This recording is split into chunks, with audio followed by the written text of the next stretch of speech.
தங்கம், நீங்கள் புத்திசாலித்தனமாக இருக்கீங்களா இல்லை முட்டாள்தனமாக இருக்கீங்களா அப்படின்னு எனக்கு ஒன்றும் புரியலை.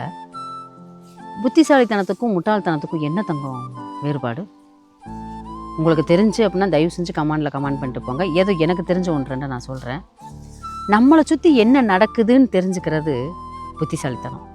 நம்மளை சுற்றி என்ன நடக்குது அப்படின்னு தெரிஞ்சுக்கிறது புத்திசாலித்தனம். ஆனால் தேவையில்லாத விஷயத்துக்கெல்லாம் மூக்க நுழைக்கணும் பார்த்தீங்களா, அதுதான் பெரிய முட்டாள்தனம். எல்லாமே நான் போய் தேவையில்லாத விஷயத்துக்களை மூக்க நுழைச்சிக்கிட்டு அசிங்கப்பட்டு அவமானப்பட்டு எத்தனையோ பட்டு கடைசியில் கஷ்டப்பட்டு மனசை கஷ்டப்பட்டு நம்ம உட்காருவோம். நீங்கள் முட்டாளா இல்லை புத்திசாலியாங்கிறத மட்டும் எனக்கு தயவு செஞ்சு கமெண்ட் பண்ணுங்கள். நான் எப்போவுமே புத்திசாலித்தனமாக இருப்பேன். ஏன்னு கேட்டால் நடக்கிறத கவனிச்சுக்கிருவேன், ஆனால் தேவையில்லாத விஷயத்தில் மூக்க நுழைக்க மாட்டேன். நீங்கள் எப்படிங்கிறத கமெண்ட் பண்ணிட்டு போங்க.